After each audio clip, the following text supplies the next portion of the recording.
Please welcome our moderator for this evening, actor Zachary Levi.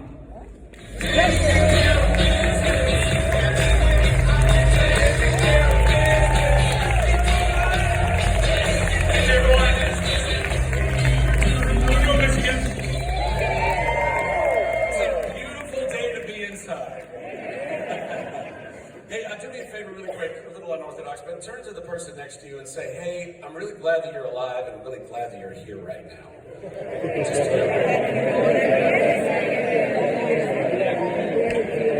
That's called love and that's called unity, right? We're here for unity, right? We're here to make sure that we value every single person. Every single person. Whether you're a Democrat, whether you're a Republican, whether you're a Libertarian and Independent, every single one of us is a child of God. Every single one of us is deserving of being seen and heard and loved and valued. We are Republicans.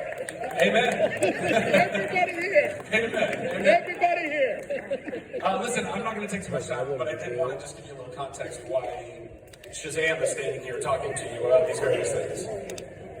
I grew up in my family, Christian conservative. That was pretty much kind of the lane that we were in. My parents were Kennedy Democrats that then turned into Reagan Republicans.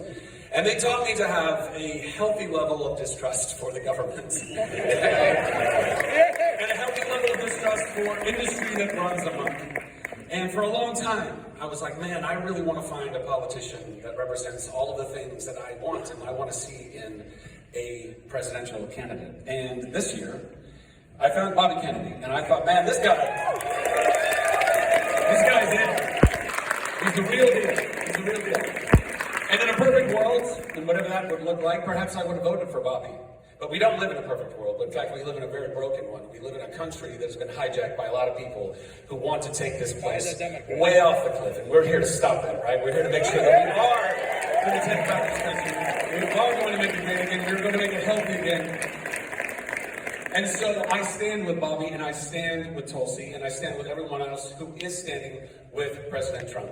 Because I do believe that of the two choices that we have, and we only have two, Donald Trump, President Trump, is the man that can get us there. And he's going to get us there because he's going to have the backing and the support and the wisdom and the knowledge and the fight that exists in Robert Kennedy Jr. and former Representative Tulsi Gabbard. So please, let's welcome them to the stage right now.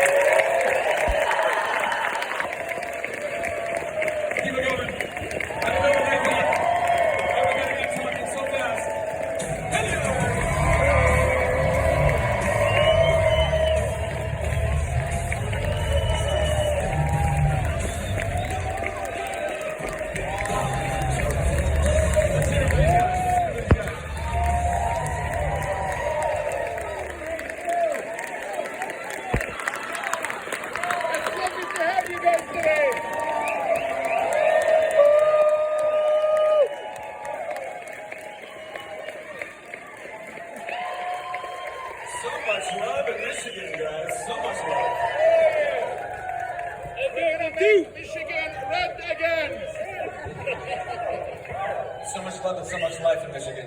All right, we're going to jump into this, guys, because we don't want to belabor any of this, and we really want to. There's a lot of very important things that we want to talk about. Love you back. Thank you all so much. So there are a tremendous amount of Republicans in the crowd right now, and you are both giving so much love to two former Democrats, very staunch life who have been able to look at the state of the world and the state of their former party and recognize that there's a lot of fallacy and all of that, and that there's one way to go, and that's why we're here right now. So I think I'd like to start with, what has that been like for you guys? And why, being lifelong Democrats and standing for the things that you have stood for, what has compelled you to now jump into and endorse President Trump in what this presidency will be? Should I start? Okay. What a gentleman, huh?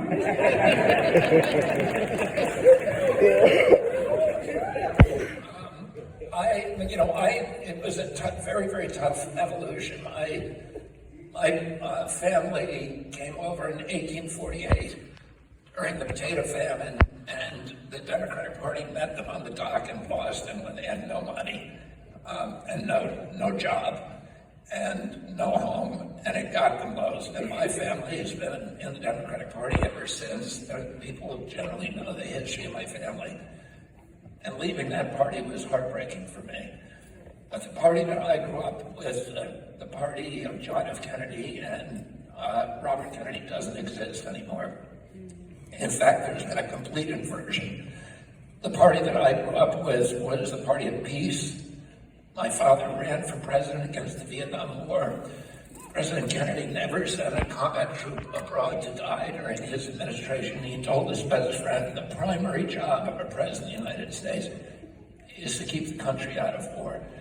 Today, the Democratic Party is the party of war, and the Republican Party is the party of peace.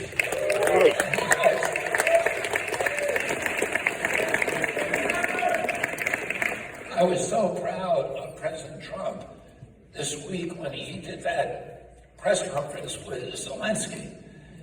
And a week before, you had all the Democrats signing artillery shells that are going to hit women and children, and they're counting.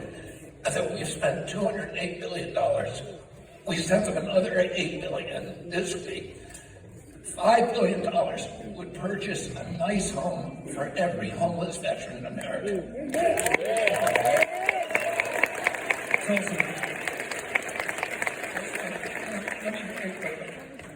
And we'll talk about these issues elsewhere, but the Democratic Party I grew up with was the party of civil rights, of constitutional rights, of freedom of speech, particularly the First Amendment.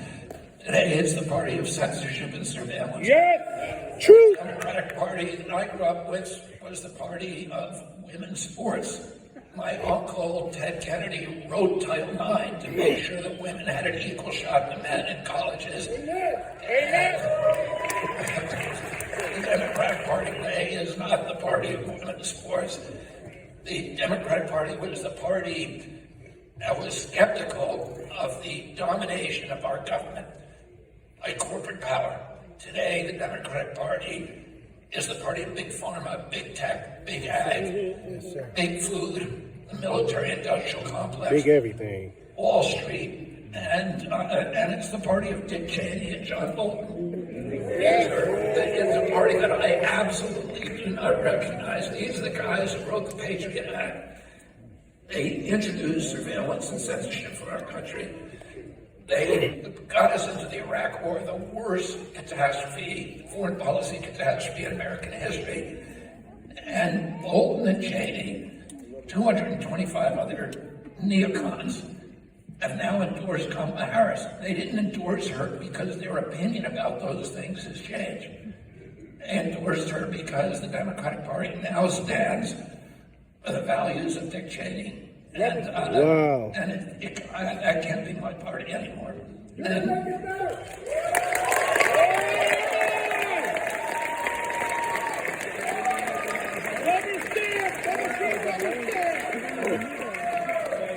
You know, all of the things, the qualities, characteristics, values, principles that Bobby just described of the Democratic Party he grew up in was what drew me to join the Democratic Party when I was 21 years old. It's interesting to see how unrecognizable that party is today, and how that once Big Tent open party, Big Tent party that welcomed people from different backgrounds, different views, different ideas, encouraged discussion, debate, and dialogue around all of the different issues, and still were able to leave rooted in our grounding and founding principles that are enshrined in the Constitution, just does not exist anymore. The